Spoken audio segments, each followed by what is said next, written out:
What's up, everybody? So today we're going to be talking about, should you count calories? Should you not count calories? What are the benefits and what are the drawbacks of counting calories? And what is the balance that we can find within this, where we kind of connect to our body's intuition while also, making sure that we are aware of the calories we're taking in, at least to a general level. So obviously within bodybuilding, calorie counting is very common. Almost every serious bodybuilder will count their calories before a competition, and I'm no different than that. During a competition preparation, say for the 4 weeks before, I am counting pretty much every last calorie, and I'm very specific with that. But the reason I'm making this video today is because I do think there are some drawbacks to counting calories that I don't think are talked about enough. So the basis of calorie counting is obvious. You want to put yourself in a surplus, you want to put yourself in a deficit, or you want to maintain your weight. So whatever direction you're trying to go, we're going to manipulate the calories either direction. So this on its face value is not bad. It's commonly accepted as an important practice, and it certainly has its logical benefits. Because small deficits and small surpluses can have large effects over the long run, and it can be very hard to know exactly where you are to 100 calorie surplus, 200 calorie surplus. When you're dealing with these very slight surpluses and these very exact natures of things, it can be quite hard to know unless you are specifically counting that one cheese slice you ate, even the mustard, these low calorie things that sometimes you don't even think about. You got to be very specific if you want to be exact and find that 100 to 200 calorie surplus. Now, depending on your diet model, that's going to change. If you have a very, very simple diet model and that works for you, like I do, you're not going to have to count calories that much. But let's get into some of the drawbacks of what I think. I'm here to present an alternative view on how we can manage our diets effectively. This view is a combination of logical learning and intuition. Intuition is the big thing here that I don't think people are in touch with enough. I think that we need to develop a greater intuition about how our bodies are interacting with food, because I do think that there are more benefits, when it comes to health. Obviously, if all you care about is the calories and nothing else, you probably don't even want to watch the rest of the video. Just count your calories and do your thing. But I'm also going to be saving you time. I'm going to be increasing your knowledge, and I'm going to be increasing your health with this information. So I really think it can be beneficial. So,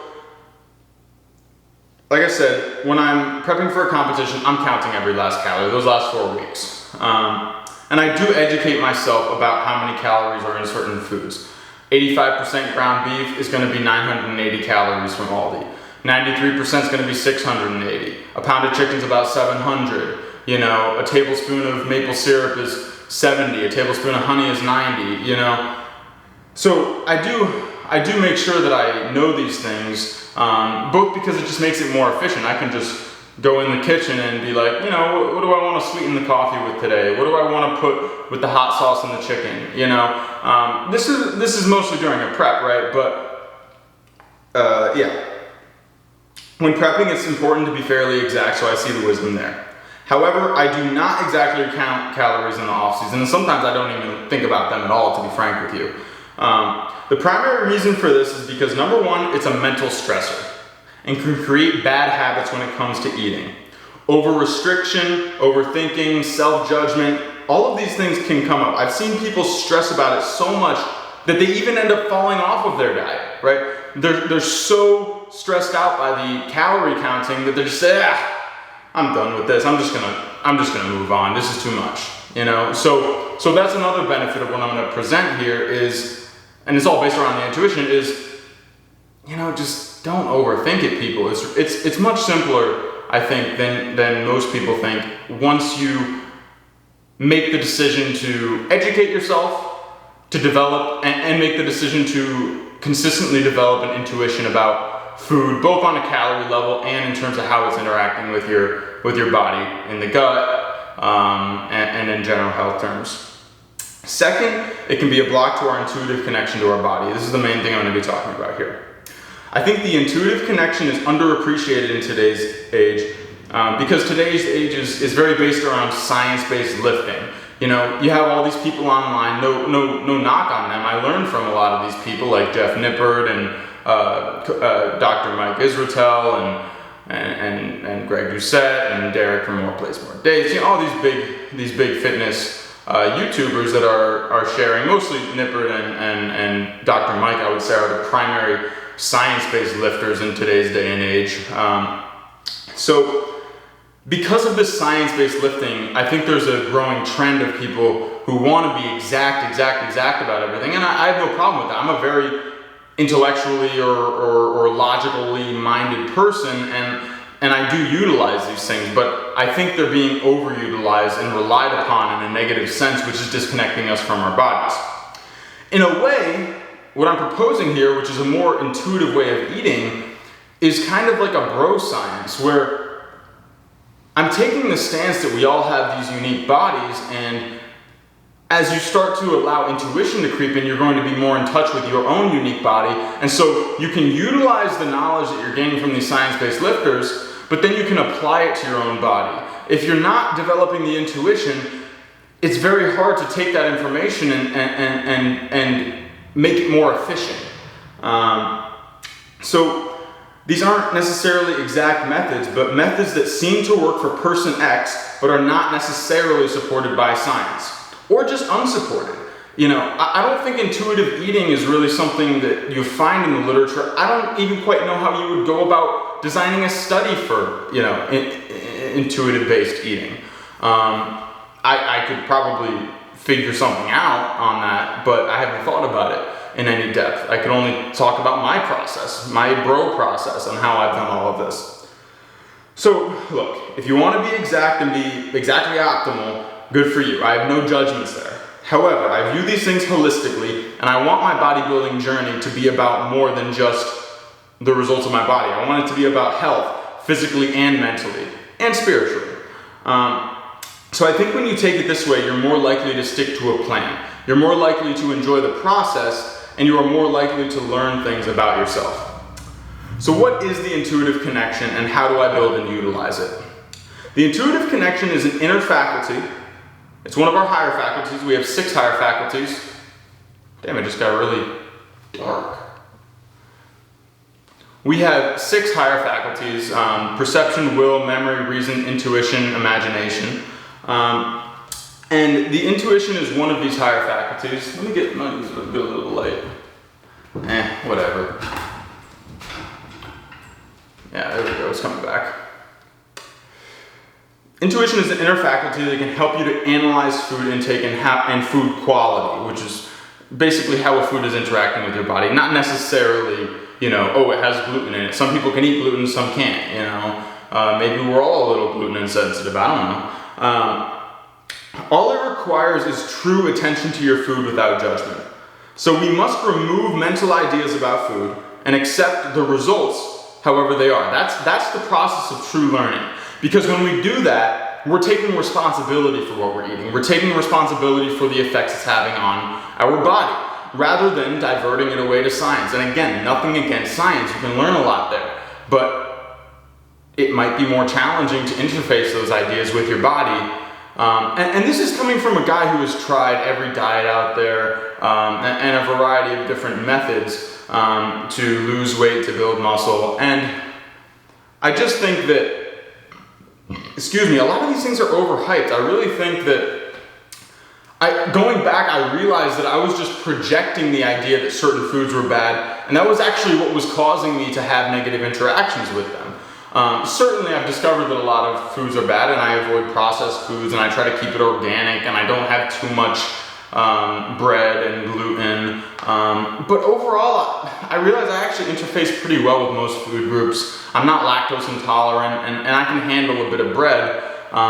So I had done these diets, and I was like, yeah, I feel so great, And then a month later, I realized I really didn't feel that great. You know, I just had that high of trying something new, and it was causing me to think that I was really that much better. And so the spot I'm at today, where it's more about the intuition and certain things like meal timing, getting the right amount of protein, and just making sure it's high quality food, not necessarily eating certain types of food more, although I do avoid things like seafood because of the mercury, and I prefer red meat to things like chicken.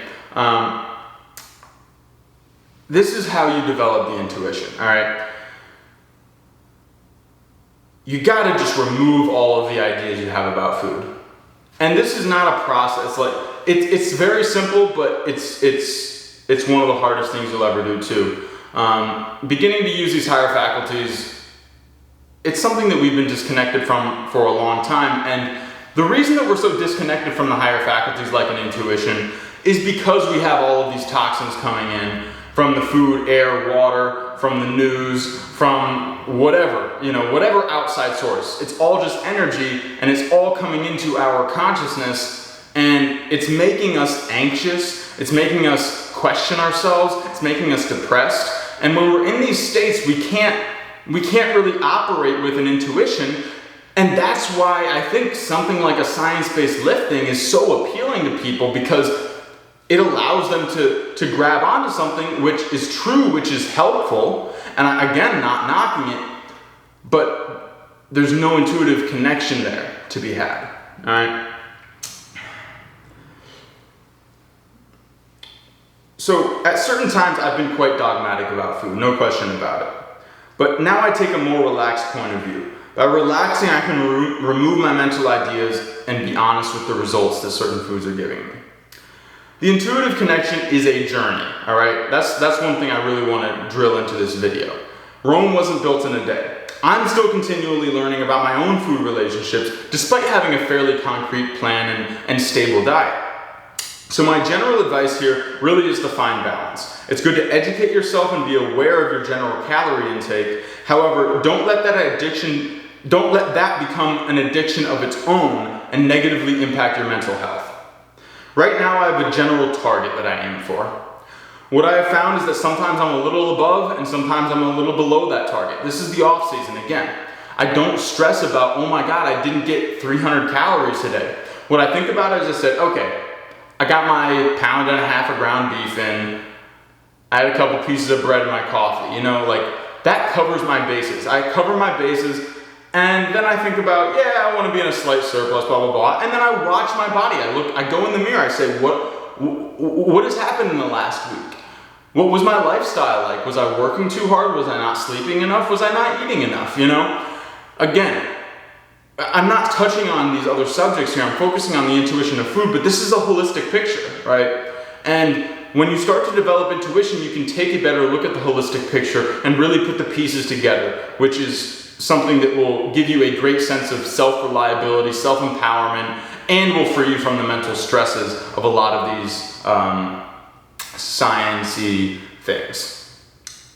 So there is like a law of averages here, basically. If you keep the picture of where you're going, a target weight, pretty much, a target weight in this case, and then you consistently connect with your intuition by removing the mental blocks about food and simply observing what the effects of certain food are. And this is not just on a day-by-day basis. This is on a week-by-week, a month-by-month basis. This is a long-term process. Think about how many more years you have left of your life. You don't need to do it tomorrow. You don't need to have it tomorrow. And the more you stress about not having the intuition, the less you're going to be able to connect with the intuition. It's kind of a catch-22. Sorry, I just hit an ad on this notes app I'm using.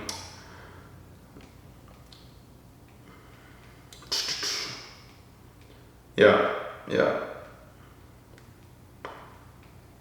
I'm not saying this is the optimal path for muscle building, all right? I want to make that clear. If you want the optimal path for muscle building, count your calories exactly, know exactly what you're taking in, time your meals exactly, get your perfect sleep, optimize everything. But I'm not a guy that's perfectly optimizing. The same way I'm not a guy that's perfectly sober in terms of, I'm gonna have a drink once in a while, maybe something else, But I believe life is balance, and I've just found that when I set these very strict rules on myself, I don't generally become satisfied with life. Eventually that runs out and I say, fuck, screw it, I do believe, however, that this is like 85 to 90% optimal. Once you get to the point where I'm at, where you know your like the general calorie counts of all your foods, you have a fairly structured diet that works for you, and you're consistently executing that diet. And not only is 85 to 90% optimal, but it's going to remove you, it's going to free you from all of those mental things that you don't want to have to deal with. So my advice really is to start paying more attention to your intuition and build a diet that you can fairly accurately determine the calories of without needing to count.